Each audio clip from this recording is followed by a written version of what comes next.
is going on, everyone? Happy Monday.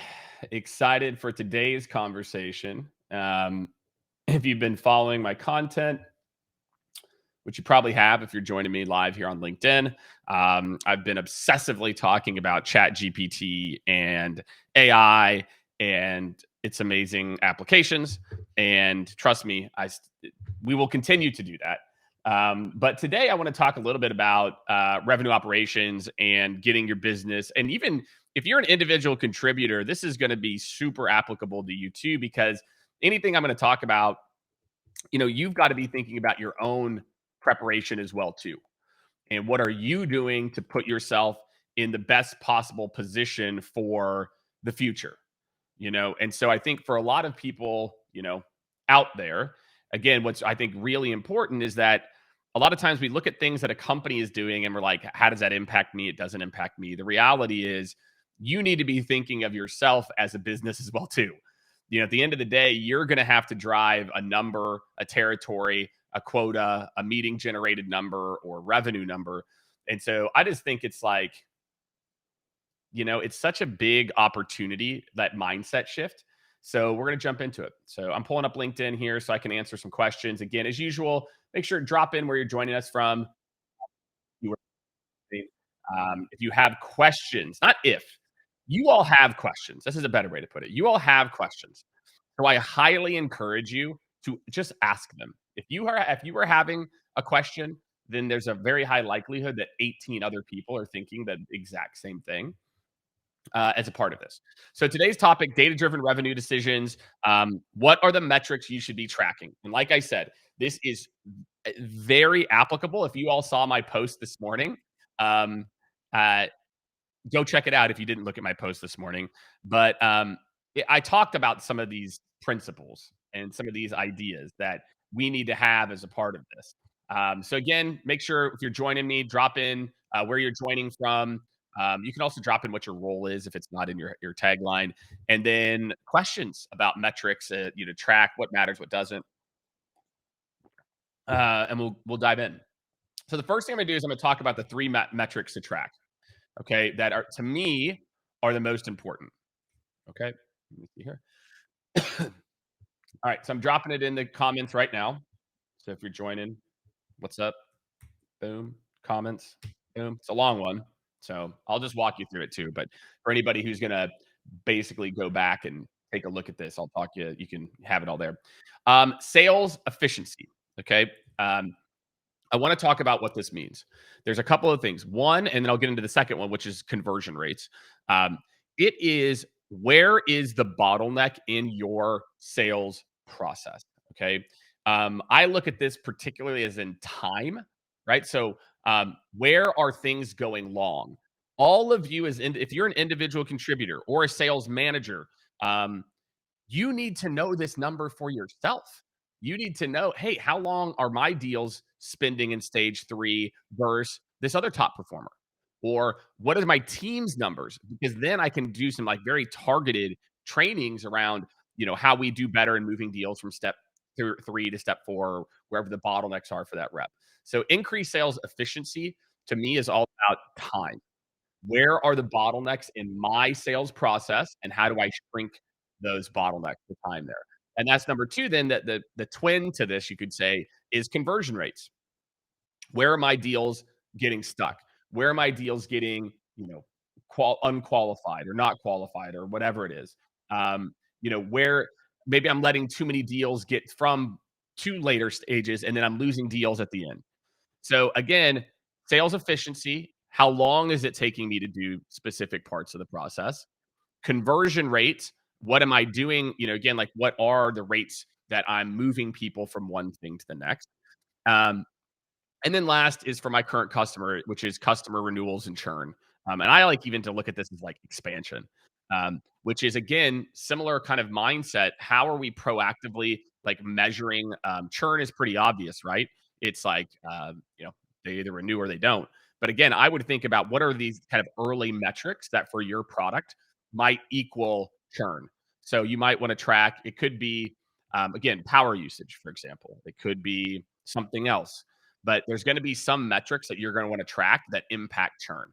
And whatever that is for your business, it can be usage based for certain products. It doesn't have to be.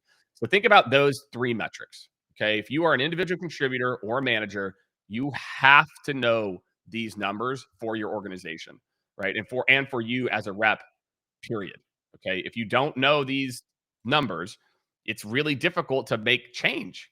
Like, how are you going to make change if you don't know these numbers, right? If you don't know what's working, what's not working, um, how are you going to make your team better or yourself better, right? So again, just think about tracking. What are you tracking? Those three metrics, if you're in sales, are going to be the big ones. Okay, so I'm going to talk a little bit about now how can I actually get better at these three metrics. So again, I'm going to talk about.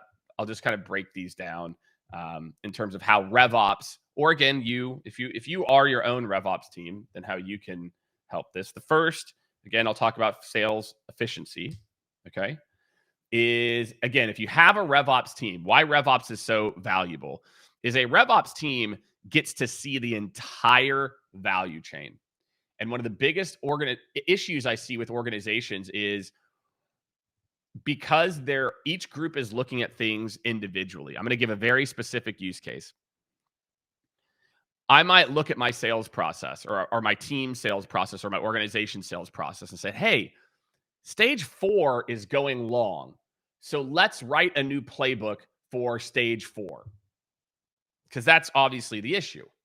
Well, what if actually in the marketing world, there's something marketing is not doing that they could be doing, that if you actually solved that first, and it could be like education, it could be like nurturing between meetings 2 and 3, that actually if you just did that, it would solve it. And so one of the issues you see in organizations or the customer success team, okay, churn. Let's do all these things to this new processes and new playbook. Or what if actually the issue is pre-sales, pre-customer, and that we're not walking through expectations, we're not walking through what happens whenever we go live, all those things. So if you don't take a holistic view, the time piece, things that are going long, you will only attribute to your sliver of the problem. I can promise you that there's almost always something up the chain that if you solved that would make a big difference, right? As a part of it. And that really goes for conversion rates too. So to me, I think those are pretty interchangeable. Those are kind of like the two that I think that you get the gist of it, that, look, if someone is going to, look at the whole value chain, you can also think about conversion rate. Like, hey, we're losing people at this step. Well, is the issue actually what we're saying in that step? Or is it 2 steps before and the expectations that are being set, right, as a part of this? One of the ones I do think is interesting, though, is the customer churn one, right? So the 3 metrics, right? Sales efficiency, which is kind of, think of like average sales cycle and stage and time in each step. And then you've got conversion rate, which is conversion rate, how many people go from one step. And then you've got churn. And so where RevOps can come in for churn, and again, if you don't have, a RevOps team that's supporting you, do this your damn self. Don't sit around and wait for someone to do it for you. So let's talk about where RevOps is really important for churn. Okay. All my salespeople out there, you can raise your hand. It's anonymous. I can't see who is clapping or celebrating or whatever. Actually, I think maybe I can. But how many of you have ever set an expectation with a customer and like you might have said like, oh, it's going to be really easy, it's so easy to get started, and said things like that? How many of you have said that? Like, oh no, it's no problem, it'll be really easy to get started, right? We've all said it. If you're in sales, you can raise your hand, you can do the funny emoji. Funny, is that a funny emoji?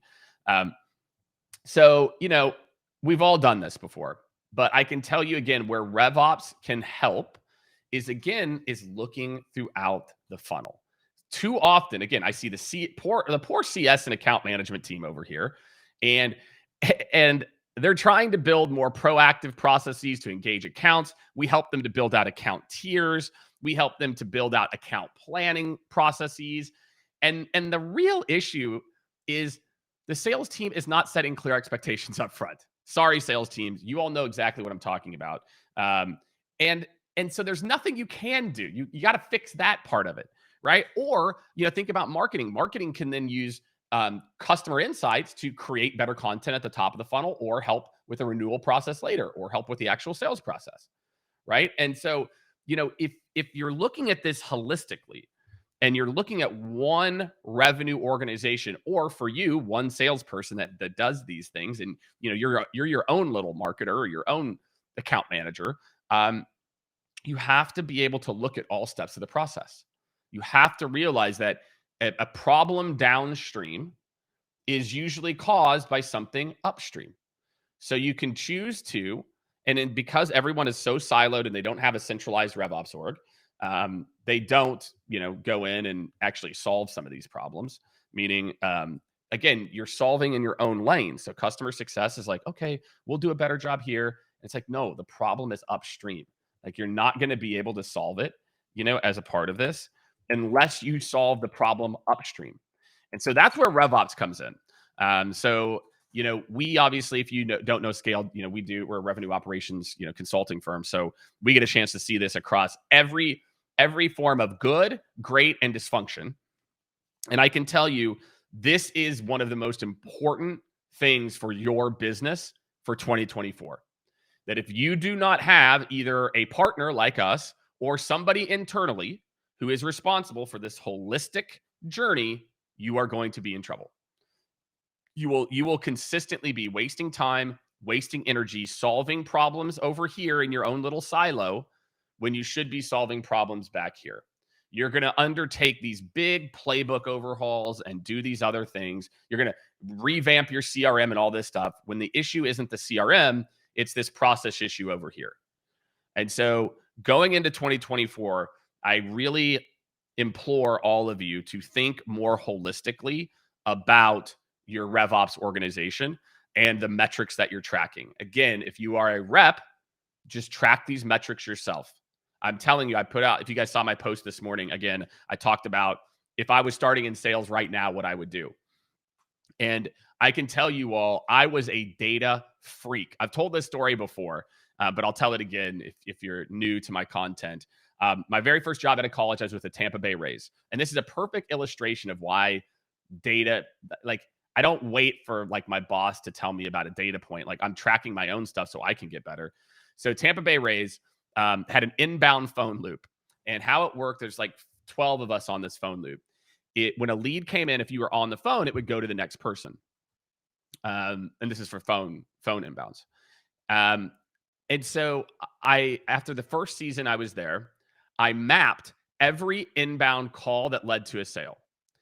And what I did is I found these little pockets where nobody called in. It was like, kind of right before lunch, later in the day when most people are kind of working in meetings, like 2:00, right before people go home and they're wrapping up. It was like 4:00. There's like 3 or 4 points during the day that I found nobody called in. So, okay, this phone system tree is set up to skip people when they're on calls.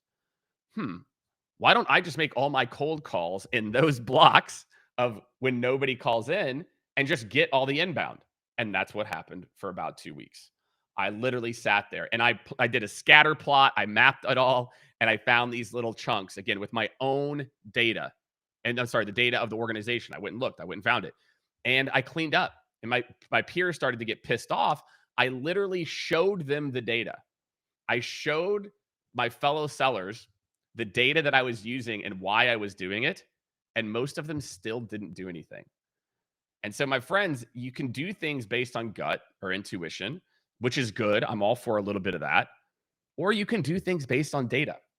So again, if you are a seller, you need to know these three metrics. Maybe churn, again, if you're a seller, you might want to understand how your deals are faring. Like, are they churning? Are they not churning? Because that could impact your ability to get a referral or a customer later.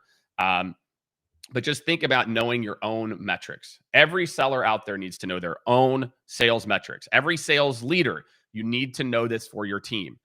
Efficiency, how efficient are we at moving people through the process holistically?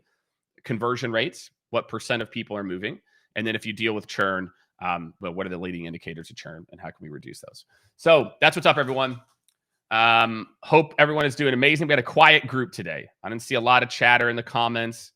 That's all right. It's Monday. The Chiefs won, though, so that's good. And then if you haven't signed up, make sure Thursday, me and my man, Kevin Dorsey, we're going to go live 30 minutes early because I've got a pumpkin carving with my daughter at school that I'm not going to miss. So 10:30 Central on Thursday. Sign up. I just dropped the link for the AI Unleashed series. It's 100% free. Sign up for one of our AI workshops. They're like 50 or $100 or something. You can get access to like our Notion page, which has a whole bunch of prompts. And then, yeah, if your organization is trying to solve some of these RevOps challenges, I really feel like we have some of the best strategists in the world on how to do this sales friendly versus from like how to solve it with technology, because revenue operations is not technology. It is process and technology. And I really feel like we are, some of the best in the world at understanding complex or even simple sales processes and how to build systems to optimize that. So hit me up. You can book time with me there. And yeah, have a great rest of your week, everybody. We'll see you on Thursday. Sign up for all the stuff. Book time with me to talk everything RevOps or AI. And I'll see you all on the next one. Have a great rest of your day, y'all.